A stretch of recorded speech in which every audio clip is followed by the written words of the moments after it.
saudaraku yang dikasihi Tuhan Yesus Kristus, jemaat Tuhan yang dikasihi oleh Tuhan sendiri.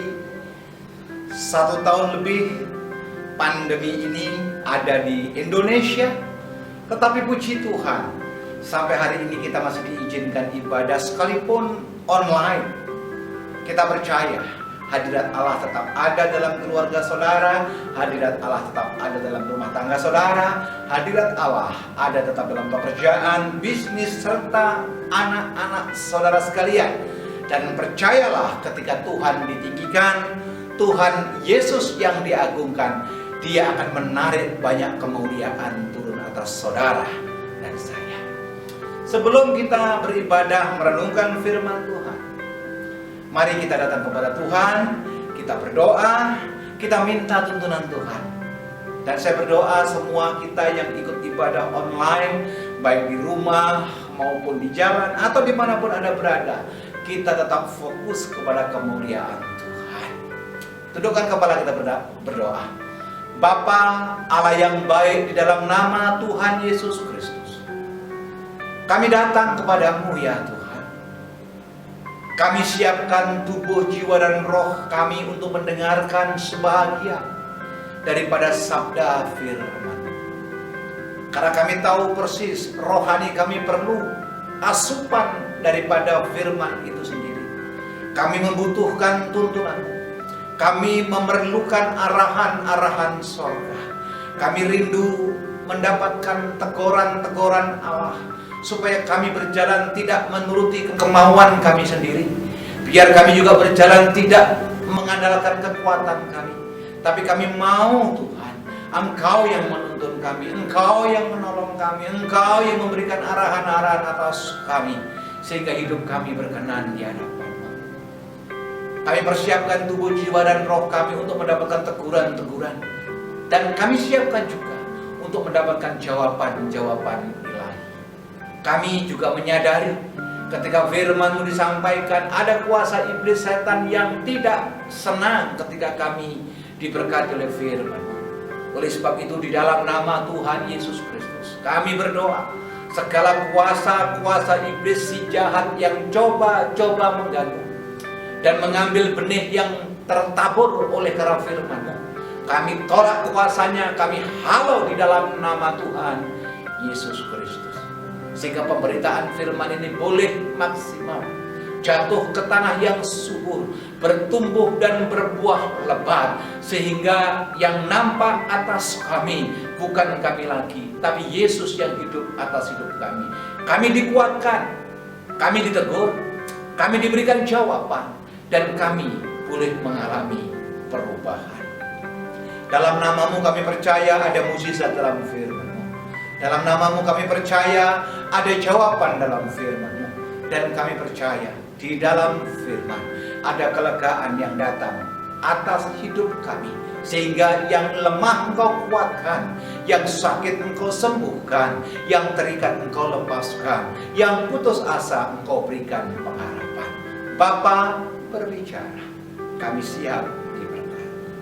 Dalam nama-Mu yang kudus, Yesus Allah yang hidup, Tuhan yang tidak pernah lalai menepati janji firman-Nya, kami berdoa dan mengucap syukur. Dengan iman sama-sama kita berkata, amin. Salam, salam Bapak Ibu yang dikasihi Tuhan Yesus Kristus yang saya kasihi. Kalau kita ada sampai hari ini, kalau kita boleh sehat sampai hari ini, atau kita berada apapun keadaan kita, saya mau katakan semua itu karena kasih dan anugerah Tuhan. Apapun pencapaian saudara, apapun ekspektasi yang sampai hari ini mungkin tidak tercapai dan sebagian digenapi, saya mau katakan semua itu juga karena kasih dan anugerah Tuhan. Tidak ada alasan buat kita untuk memegahkan diri. Tidak ada alasan buat kita untuk mengatakan kita mampu menghadapi situasi terlebih pandemi seperti ini dengan kekuatan kita. Tetapi firman-Nya mengingatkan kita, ketika kita berjalan bersama dengan Tuhan, kita cakap menanggung segala perkara. Amin. Ya, saya berharap ada sukacita, ada sesuatu yang saya rindu saya sampaikan minggu ini, dan saudara menangkap value daripada sorga, memiliki teachable spirit, yaitu roh yang mau diajar, sehingga kita mendapatkan pembelajaran dan pembentukan ilahi. Saudara yang dikasihi Tuhan Yesus Kristus, tema renungan kali ini adalah Love is great. Kasih itu yang terbesar. Suatu ketika dalam kompleks perumahan terjadi kebakaran yang hebat. Terjadi kebakaran yang luar biasa. Hampir beberapa klaster habis. Rumah-rumah yang ada dilalap oleh si merah. Ada satu rumah yang tidak terlalu besar, dan rumah itu sudah 30% lebih dikuasai oleh si jago merah. Usut punya usut, ternyata rumah itu milik seorang ibu yang sudah single parents, seorang ibu yang janda, seorang ibu yang ditinggal mati oleh suaminya, dan dia hidup bersama dengan anak laki-lakinya. Ibu ini sedang belanja. Dia kaget luar biasa ketika dia pulang. Dia melihat bahwa rumahnya terbakar, dan tim pemadam kebakaran dengan sibuk luar biasa mencoba untuk memadamkan api yang ada. Beberapa polisi sibuk memasang polis line. Tidak diizinkan siapapun masuk ke properti, sekalipun properti itu adalah pribadi. Ibu yang janda ini berkata demikian kepada petugas pemadam kebakaran. Bahkan dia bilang begini kepada kepolisian, izinkan aku masuk ke rumahku. Semua tidak bisa, tidak ada yang bisa diselamatkan, tidak bisa. Lebih baik ibu menyelamatkan diri. Apa yang dijawab ibu itu? Bukan harta, bukan barang, tapi saya mau menyelamatkan anak satu-satunya yang saya kasihi. Dia ada di dalam, masih berumur 5 tahun. Saya harus selamatkan dia, karena saya mengasihi anak saya, dan itu hidup saya. Saudara yang dikasihi Tuhan Yesus Kristus, tetap dengan keputusan yang tegas, polisi dan petugas pemadam kebakaran, no way, tidak bisa. Ibu ini tinggalkan tempat itu. Dia tiba-tiba mencari jaket, nggak tahu siapapunnya. Dia gunakan jaket yang tebal dengan ancang-ancang. Ibu ini tanpa seizin petugas yang legal, dia terobos polis lain, dia terobos pemadam kebakaran, dia terobos api dalam rumahnya. Dan dia mencoba mencari anaknya. Dia teriak, dia bilang, anakku, anakku, di mana kamu? Lebih dari 5 menit dia mencari anaknya dengan air mata yang bercucuran. Akhirnya ditemukan anaknya sedang sembunyi di dalam almari. Dia gendong itu. Dia bilang begini, kita pasti selamat. Kita pasti selamat. Saudara yang dikasihi Tuhan Yesus Kristus, suhu kebakaran itu luar biasa, tapi ibu nggak peduli dengan luka di tubuhnya, nggak peduli rambutnya mulai terbakar, nggak peduli dengan intimidasi tentang sesuatu yang mengancam fisiknya. Dengan tekad dia terobos demikian rupa api itu, dan ibu bersama dengan anaknya bisa keluar, sekalipun dengan luka-luka. Apa yang terjadi ketika medis menyelamatkan? Didapati anak laki-lakinya ternyata karena panas di dalam, satu kornea matanya tidak berfungsi dengan baik, alias buta. Waktu terus berjalan. Ibu ini dengan kasih menangisi situasi, keadaan, bahkan anaknya.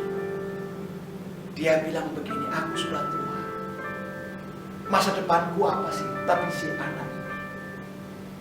Akhirnya dia mencoba datangi klinik demi klinik, rumah sakit demi rumah sakit, hingga satu kesimpulan. Dia bilang kepada anaknya, kita ada seorang pendonor mata. Dan itu buat kamu. Saudara dikasih Tuhan Yesus Kristus. Operasi berjalan. Anak itu tidak sadar siapa yang mendonorkan mata. Apa yang terjadi? Ternyata anak itu mendapatkan donasi mata. Bukan dari orang lain, tapi dari mamanya sendiri. Waktu berjalan sedemikian. Anak ini bertumbuh luar biasa dengan mata yang lengkap, tapi ibunya tidak. Anak ini bisa menyelesaikan pendidikan SD, SMP, SMA, bahkan dia lulus kuliah di hubungan internasional. Ibu ini bangga, saudara dikasih Tuhan Yesus, anaknya menyelesaikan pendidikannya hukum internasional. Dan anak ini menjadi seorang legislatif akhirnya. Diberkati dengan pekerjaan yang luar biasa. Suatu ketika di properti private daripada anak ini ada pesta eksekutif di kota itu. Dalam pesta yang diadakan anak itu, yang dijaga oleh beberapa security, tiba-tiba ada wanita tua yang datang dan dia bilang sama security begini, aku mau ikut pesta itu. Security bilang apa? Oh nggak bisa, ini pesta para pemimpin, ini pesta para pejabat, ini pesta bagi orang kaya. Ibu itu bilang begini, yang punya pesta itu anak saya. Tidak bisa ya. Akhirnya ribut antara security dengan ibu tua yang matanya tinggal satu. Didengar oleh pemilik properti itu. Datanglah. Akhirnya yang itu ternyata adalah anaknya sendiri. Anaknya bilang begini, ibu, ayo kita bicara. Anaknya bilang begini, ibu, kenapa ibu bikin malu saya? Harusnya ibu kan bisa ketemu saya, tidak dalam acara orang-orang penting seperti ini. Bukankah kita bisa bertemu di rumah? Tapi ibunya bilang, enggak, anakku pengen ikut pesta sama kamu. Oke, ibu tunggu di sini dulu. Anak itu masuk lagi ke pesta dan dia bilang pada security, tolong ibu tua itu diajak pergi. Saudara ini dikasih Tuhan Yesus Kristus. Menurut saudara, siapa yang mengaplikasikan kasih atas kehidupannya? Ibu ini kepada anaknya, atau anaknya yang sukses mengasihi ibunya? Tentu jawabannya, seorang ibu tidak hanya berkorban, tapi total ya menyatakan kasihnya kepada anak. Bapak Ibu ini kasih Tuhan Yesus Kristus. Kasih dan mengasihi adalah sesuatu yang memang menjadi adonan utama kekristenan. Pertanyaannya adalah, masihkah ada atas kehidupan kita? 1 Korintus 13 ayat yang ke-13. Saya bacakan buat Bapak Ibu Saudara sekalian. Demikianlah tinggal ketiga hal ini, yaitu iman, pengharapan, dan kasih. Dan yang paling besar diantaranya adalah kasih. Saudara boleh sukses di dalam pekerjaan, saudara boleh sukses dalam rumah tangga, saudara boleh sukses dalam pencapaian untuk mencari uang, untuk mencari kekayaan, untuk mencari pengaruh, untuk mencari nama yang luar biasa. Tapi dengar baik, kalau Anda kehilangan kasih, semua pencapaian itu sia-sia. Ada amin? Anda boleh menjadi seorang pengkhotbah yang hebat, Anda boleh menjadi seorang pendoa yang luar biasa, Anda boleh menjadi seorang pemuji. Ketika pujian Anda itu membuat orang kagum, bahkan kaset Anda, lagu Anda boleh dikenal banyak orang. Tapi dengar, ketika kasih sudah tidak ada dalam hidup kita, saya pikir kalau konteks ayat ini mengingatkan kita, semuanya sia-sia. Ibu bapak yang dikasihi Tuhan Yesus Kristus, saudara baca nanti bagaimana malaikat Tuhan menuliskan surat di jemaat Efesus dalam Wahyu pasal yang kedua. Jemaat di Efesus bergairah luar biasa dalam Tuhan, melayani Tuhan luar biasa. Dia tidak gampang diombang-ambingkan ajaran-ajaran sesat. Tetapi apa Tuhan bilang oleh malaikatnya? Tetapi aku mencela engkau, sebab engkau kehilangan kasih yang mula-mula. Wow. betapa seriusnya tentang kasih. Anda bisa berbahasa roh dengan fasih. Anda mungkin suka memberi orang-orang makan, minum, pakaian. Tetapi kalau konteksnya untuk kesombongan dan ingin dikenal orang, tanpa kasih yang saudara tawarkan, maafkan saya, semuanya sia-sia. Ada amin? Nah, terus kasih itu apa, Pak? Mari kita buka sebentar 1 Korintus 13 ayat yang ke-6. 1 Korintus pasal 13 ayat 6. Atau dimulai dari ayat yang keempat deh. Kasih itu sabar. Kasih itu murah hati. Pak, sabar itu capek. Pak, sabar itu menjengkelkan. Pak, sabar itu tidak populer. Pak, sabar itu ada batasnya. Yang bilang kan kita. Tapi Tuhan bilang, orang yang punya kasih, orang yang punya karakter ilahi, hidupnya meski sabar. Sabar terhadap sesama, sabar terhadap lingkungan, sabar ketika melayani, sabar ketika bertemu dengan orang lain, sabar dalam pekerjaan, sabar ketika menghadapi masalah. Orang yang sabar tidak mungkin hidupnya mendendam. Orang yang sabar diberikan kemampuan oleh Tuhan untuk menanti waktu yang tepat jawaban Tuhan. Yang setuju katakan amin. Haleluya. Yang kedua, kasih itu murah hati. Apa murah hati? Tidak pelit. Saudara diberkati ya, saudara berkelimpahan boleh. Tapi kalau hidupmu pelit, tidak peduli orang lain, untuk apa? Betul? Memberi, memperhatikan, mempedulikan orang lain. Bahkan Amsal bilang begini, jika kamu tidak peduli teriakan orang kepada orang miskin, suatu ketika kita berteriak, Tuhan pun tidak mau mendengarkan kita. Amen. Yang ketiga, kasih itu apa? Ia tidak cemburu, tidak gampang iri hati, tidak mencoba mengukur keberhasilan orang lain dengan kita, tidak menaruh curiga kepada orang lain ketika orang lain diberkati. Dikatakan lagi, ia tidak memegahkan diri dan tidak sombong, tidak menepuk dada ketika dirinya lebih sukses daripada orang lain, tidak menghina orang lain ketika dia lebih diberkati orang lain, tidak merasa hebat ketika pelayanannya dipakai di banyak tempat, tetapi tetap merendahkan diri dan tidak sombong. Itu kasih. Haleluya. Ibu bapak yang dikasihi Tuhan Yesus Kristus, saya ada mencatat beberapa poin tentang kasih. Mungkin bisa dipertimbangkan untuk kita boleh hidup benar-benar di hadapan Tuhan. Yang pertama, saudaraku, ada kasih sesama teman atau kasih persaudaraan. Kasih yang demikian ini biasanya menuntut balas. Kalau aku berbuat baik sama kamu, kamu kasih apa buat saya? Itu bahasa aslinya adalah kasih yang filia. Saya ulang sekali lagi, kasih filia, kasih yang menuntut balas. Kalau nggak dikasih balasan, sudah cukup sampai di sini. Asal tahu aja siapa kamu, itu kasih. Ayo kita koreksi. Jangan-jangan kita seperti itu. Yang kedua, ada kasih dalam keluarga, terutama antara anak dan orang tua, yang namanya storge. Ini adalah kasih yang didasari karena hubungan darah. Seorang anak ketika mendapatkan didikan yang baik daripada orang tuanya, pasti punya kasih yang luar biasa.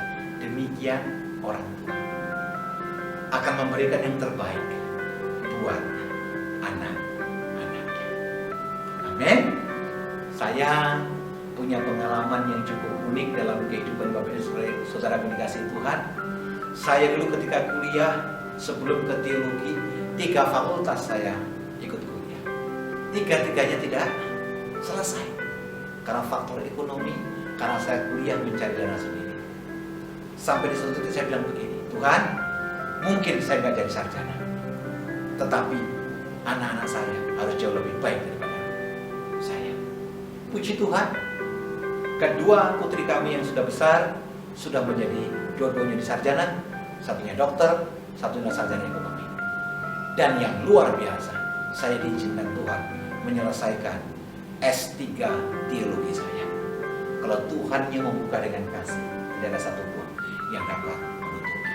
Yang setuju tepuk tangan pada Allah kita. Haleluya, itu kasih itu. Yang ketiga, ada kasih antara suami istri, antara pasangan. Ini ada semacam apa ya? Birahi, emosional. Itu bahasa aslinya adalah kasih eros. Kasih eros itu penting buat kita suami istri. Nah, kasih yang keempat, kasih yang hanya Tuhan berikan atas anak-anaknya, kasih yang tidak menuntut balas, kasih yang tidak minta respon daripada pengorbanannya, adalah kasih yang agape. Betul? Saudara baca deh nanti di Yohanes pasal 21. Ketika murid-murid penjala ikan di Galilea tidak mendapatkan ikan, Yesus datang in the spirit. Tebarkan jalamu ke sebelah kanan anak-anakku. Dan Alkitab mencatat, murid-murid yang semalam-malaman mencari ikan tidak mendapatkannya, akhirnya ketika dijalakan ke sebelah kanan, mendapatkan 153 ekor ikan yang besar-besar dan jalannya tidak robek. Ketika Petrus menyadari itu yang menyuruh adalah Tuhan Yesus, Yesus bilang begini pada pertemuannya kepada Petrus, Petrus, apakah engkau mengasihi aku? Ya Tuhan, aku mengasihi engkau dengan emosional yang luar biasa. Kasih yang filia muncul. Yesus tetap bertanya, Petrus, apakah engkau mengasihi aku? Ya Tuhan, aku mengasihi engkau. Yesus bilang apa? Gembalakanlah domba-dombaku itu kalian. Tapi Tuhan belum puas. Ketika pertanyaannya ketika, Petrus, apakah engkau mengasihi aku? Alkitab dalam Injil Yohanes pasal 21, kalau saudara baca satu pasal, Petrus tidak langsung menjawab, tapi Petrus diam dan dia menitikkan air mata. Dia sadar bahwa pertanyaan Yesus yang pertama kedua dijawab dengan kasih yang mulia. Karena kehebatan dan kesombongan manusia, pada Tuhan mau jawabannya adalah kasih yang agape, kasih yang tidak menuntut balas. Ayo koreksi kita masing-masing hari-hari. Kita tidak bisa bilang begini, saya melayani padat, saya melayani banyak tempat, saya menjadi berkat bagi banyak orang. Kalau kasih atau pelayanan Anda bukan karena kasih, semua yang kita lakukan adalah apa? Adalah kegiatan agama. Hanya liturgi manusia, liturgi agama, bukan berkenanan Tuhan. Kalau Anda menolong seseorang tapi mau mendapatkan balasan, itu bukan kasih yang Tuhan kehendaki. Kalau Anda membagi harta benda yang Anda punya buat orang yang dalam tanda kutip tidak mampu, tapi konsepnya supaya orang itu berterima kasih kepada saudara, dan konsepnya orang tergantung pada saudara, maaf, yang demikian Tuhan tidak akan berkenan.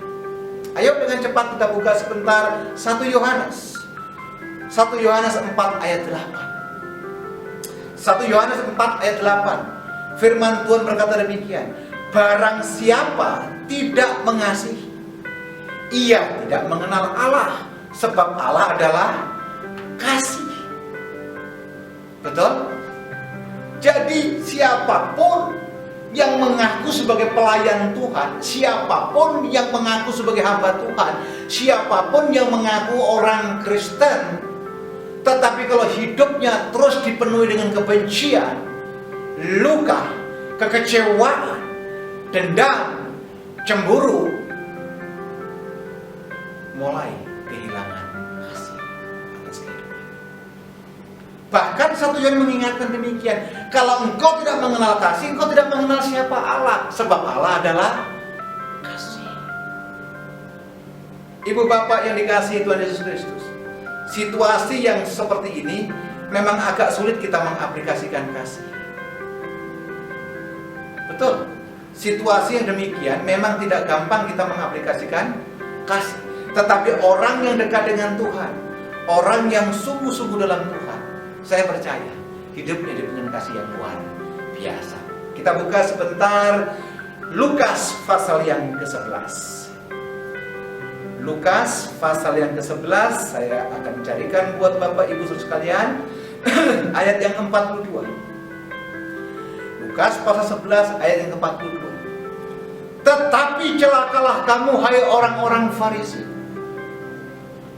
sebab kamu membayar persepuluhan dari selasi,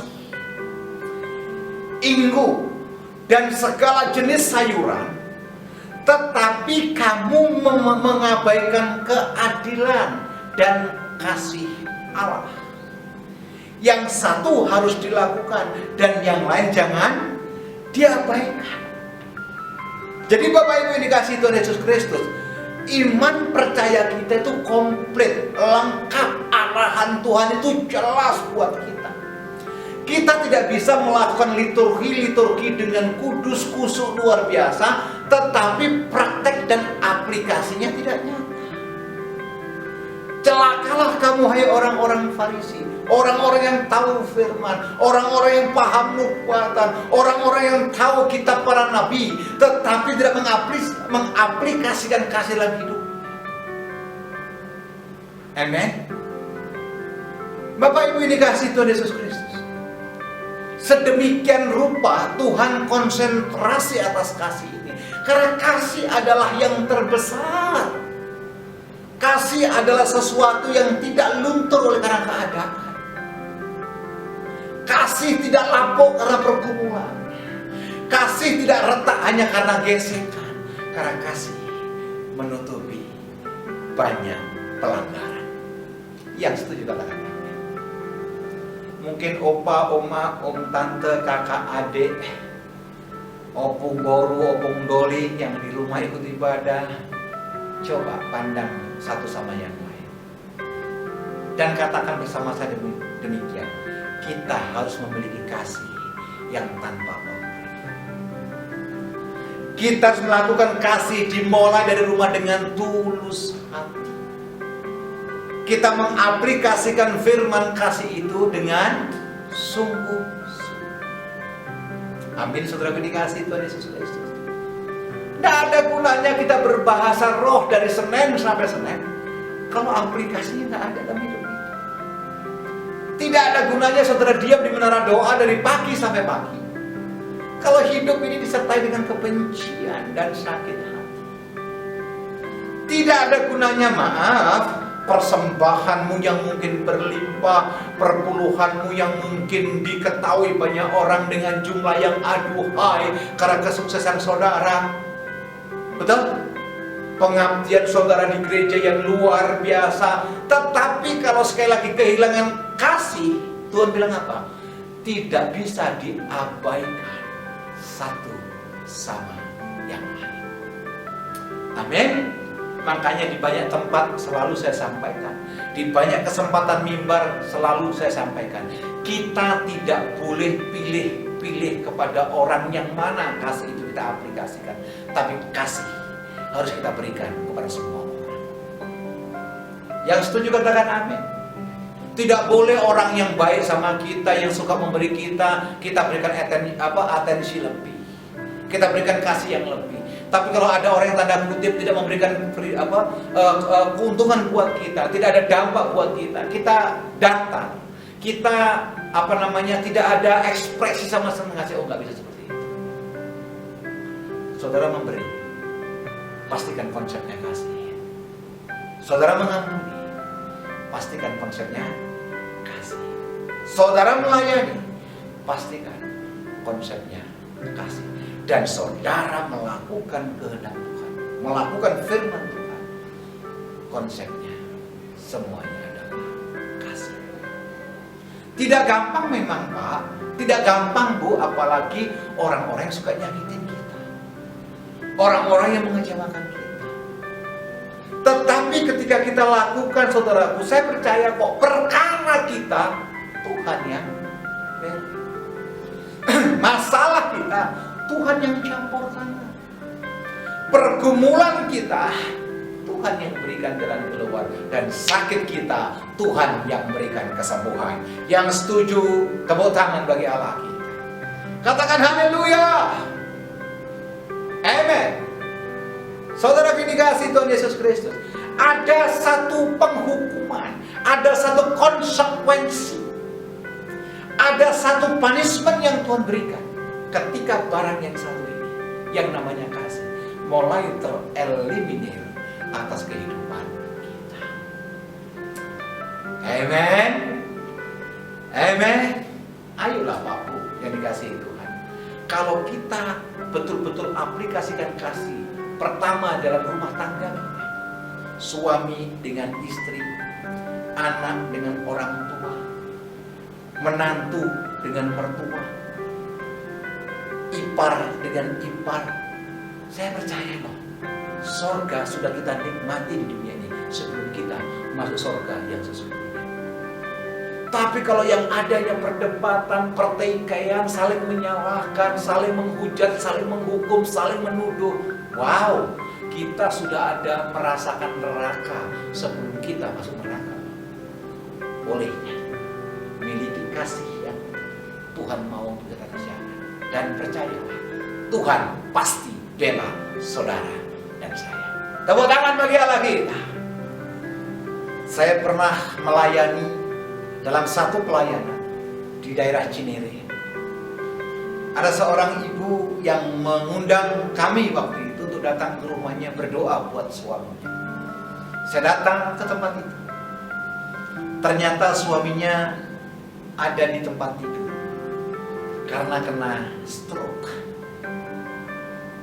Kami berdoa, kami memuji Tuhan, kami agungkan, kami tinggikan namanya, kami melayani tentu dengan kasih. Ibu yang mengundang kami duduk di samping suaminya dengan mengelap wajah suaminya, sedikit-sedikit tisu yang ada di tangannya dilapkan di matanya karena suaminya menangis. Kami berdoa, kami minta belas kasihan, kami minta sorga terbuka supaya mukjizat itu nyata atas kehidupan keluarga ini. Saudaraku, selesai berdoa, kami diskusi sebentar, sharing sedikit. Sempat saya tanya kepada ibu ini, Ibu, sudah berapa lama Bapak terbaring di tempat tidur karena stroke? Ibu itu menjawab dengan ringan tanpa beban. Oh, baru 12 tahun Pak. Oh ya, 12 tahun. 12 tahun saya rawat suami saya. 12 tahun saya ada di samping. 12 tahun ketika suami saya mengedipkan matanya, saya ada di sampingnya. 12 tahun saya suapin. 12 tahun ketika dia pipis, saya siapin bispotnya. 12 tahun ketika dia buang air, saya yang membersihkan. Saya sempat tertegun dan seandainya itu menimpa, maaf, kita sanggupkan. Jawaban ibu itu dilanjutkan, saya lakukan semua ini Pak karena saya mengasihi dia. Saya lakukan ini Pak karena kami ingat janji di altar bahwa kami telah dipersatukan dan tidak bisa dipisahkan oleh siapapun juga. Maaf Bapak Ibu dikasihi Tuhan, jatuh air mata. Tidak gampang melakukan ini. Biasanya ketika seseorang dikecewakan, ketika seseorang mulai mendapatkan perlakuan yang tidak baik, ketika seseorang mendapatkan sesuatu yang diandalkan tidak berfungsi sebagaimana mestinya, ada keputusasaan, ada kekecewaan. Maaf, bahkan di zaman pandemi seperti ini, banyak istri tinggalkan suami, banyak suami mencari istri. Saudaraku, ketika saya pulang pelayanan, saya sempat seperti ada dapat siraman air yang sangat dingin. Hari ini sebenarnya bukan saya yang melayani, tapi saya terlayani dengan kesaksian yang hidup tentang kasih atas kehidupan suami istri ini. Amin Bapak Ibu. Amin. Ayo kita buka sebentar dalam Lukas pasal 15. Dimulai ayat yang ke-11. Saudara pasti tahu kisah ini. Ada si sulung dan si bungsu yang papanya adalah kaya raya. Si sulung bekerja luar biasa membantu orang tuanya, melakukan aktivitasnya sepenuh hati, sepenuh tenaga, sekuat tenaga untuk membantu kesusahan orang tuanya. Tapi si kecil bilang apa? Mana bagianku? Aku mau bagian. Aku mau warisanku. Dan ceritanya mengatakan dikasihkan. Apa yang dilakukan oleh si bungsu? Oh, dipakai pesta pora, mencari pelacur di mana-mana. Sampai pada akhirnya harta yang dia punya berlimpah luar biasa, dia mudah-mudahan habis dan jatuh miskin. Tentu saudara dikasih. Saudara lihat saya sebentar. Ketika kita dalam tanda kutip banyak uang, banyak orang mendapatkan kita. Betul tidak? Tapi ketika kita jatuh, banyak orang telah memusuhi kita. Saudaraku, sampai dia bekerja sebagai apa? Pembantu peternakan di rumah bapak. Tapi kita lihat sebentar yuk. Lukas pasal 15 ayat yang ke-20. Ini luar biasa. Lukas 15 ayat ke-20. Ini loh artinya kasih yang keren luar biasa. Alkitab berkata demikian. Maka bangkitlah ia, pergi kepada bapaknya. Ini si bungsu yang menghabiskan hartanya. Ketika ia masih jauh, ayahnya telah melihat. Lalu tergeraklah hatinya oleh belas kasihan. Ayahnya itu berlari mendapatkan dia, lalu merangkul dan mencium dia. Seorang ayah yang dipenuhi dengan kasih, tidak melihat harta yang dihabiskan anaknya, karena dilandasi dengan kasih. Sebesar apapun pelanggaran dilakukan anaknya, papa, ayahnya tetap memberikan yang terbaik. Wow, benarlah Alkitab yang berkata, kasih itu menutupi banyak pelanggaran. Ada amin. Saya ingat beberapa tahun yang lalu, saya dan anak saya yang nomor 2 diizinkan kena sakit cacar. Sakit cacar ini kan menular seperti dikasih Tuhan. Banyak luka-luka dalam tubuh saya. Demikian juga dengan anak saya. Istri saya penuh dengan kasih. Dia ambil salep, dia olesi luka demi luka, sekujur tubuh saya, sekujur tubuh anak saya. Yang luar biasa, istri saya tidak terkeluar sama sekali oleh penyakit cacar. Padahal dia bersentuhan langsung. Saya cuma bilang sama dia, kenapa kamu gak tertular? Jawabannya cuma satu, karena engkau merawat, engkau melayani kami, engkau mengobati suamimu dan anakmu dengan kasih. Amin. Saudara, ini kasih Tuhan Yesus Kristus. Seorang anak yang mengecewakan orang tuanya, seorang anak yang menghambur-hamburkan harta orang tuanya, seorang anak yang berfoya-foya, tapi demi kasih, sang ayah itu merangkul dengan kasih. Saya ingat sekali firman dalam Injil Yohanes pasal 3 ayat 16 yang berkata, karena begitu besar kasih Allah akan dunia ini, maka diberikan anak yang tunggal Yesus Kristus kepada siapa? Saudara dan saya. Kenapa? Supaya kita tidak binasa ketika kita percaya kepadanya. Yang tidak percaya tentu binasa. Ini adalah anak satu-satunya. Saudara jangan kira ketika Yesus disalib sorga tidak menangis. Saya percaya sorga menitikkan air mata. Tapi karena begitu besar kasih Allah, hubungan yang retak dipersatukan kembali oleh pengorbanan yang penuh dengan kasih. Dosa yang seharusnya kita terima sakit yang seharusnya kita alami, kutuk yang seharusnya menimpa kita, diselesaikan di Kalvari, di Golgota. Tuhan berkata, it is finished. Semuanya sudah selesai. Kalau tanpa kasih nggak mungkin. Amen. Sekali lagi, love is greatest. Kasih itu adalah yang terbesar. Jangan pernah kehilangan kasih. Saudara melayani, puji Tuhan. Saudara diberkati, puji Tuhan. Saudara sukses, puji Tuhan. Tapi sekali lagi, tetap ada dalam kasih Tuhan, dan saudara mengaplikasikan kasih itu atas hidup saudara. Amin. Saya berdoa setiap kita tidak hanya cakap untuk mendengar, tidak hanya cakap untuk merenungkan firman Tuhan, tapi lebih daripada itu, kita didesain Tuhan oleh karena pertolongan Roh Kudus, dimampukan kita melakukan firman Tuhan. Amin. Kita datang kepada Tuhan, kita minta ampun di hadapan Tuhan kalau kita pernah marah-marah dan menyakiti hati orang lain. Kita datang kepada Tuhan, mungkin kata-kata kita menyakiti orang yang dekat dengan kita, menyakiti anak-anak kita, menyakiti orang tua kita, menyakiti teman pelayanan kita. Kita minta ampun.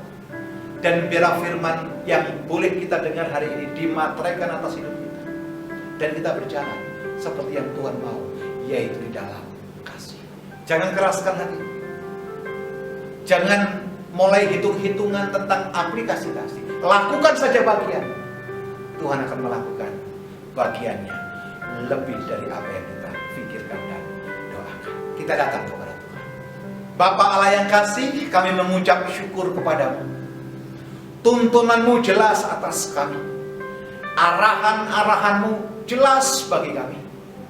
Apa yang Engkau kehendaki untuk kami lakukan telah kami dengarkan. Kami berdoa supaya kami tidak berhenti sampai mendengar, tidak berhenti sampai mengaminkan saja, tetapi kami bergerak dinamis menghidupi firman itu atas hidup kami, dan kami berjalan pula secara dinamis bersama dengan tuntunan Tuhan. Materaikan Bapa, dan biarlah hati kami diubahkan, hati kami dibentuk, hati kami mulai membuka diri untuk melakukan dan mengaplikasikan firman, baik dalam pelayanan, baik dalam bisnis, usaha dan pekerjaan, baik dalam rumah tangga, baik dalam segala sisi kehidupan kami. Yang nampak atas kami bukan kami lagi, tetapi Yesus yang penuh dengan kasih itu ada dalam hidup kami. Engkau tengok masing-masing jemaat-Mu ya Tuhan. Hari ini Engkau tahu pergumulan kami, Engkau tahu doa kami, Engkau tahu air mata kami. Yang lemah Engkau kuatkan, yang sakit Engkau sembuhkan, yang terikat Engkau lepaskan, yang putus asa Engkau berikan pengharapan. Di dalam nama Yesus, ulurkan tangan-Mu atas kami, arahkan wajah-Mu atas kami, dan sendengkan telinga-Mu atas doa-doa kami. Di dalam nama Yesus, segala pujian, hormat, dan kemuliaan hanya bagi-Mu, Raja di atas segala raja, Tuhan kami Yesus Kristus. Haleluya. Amin.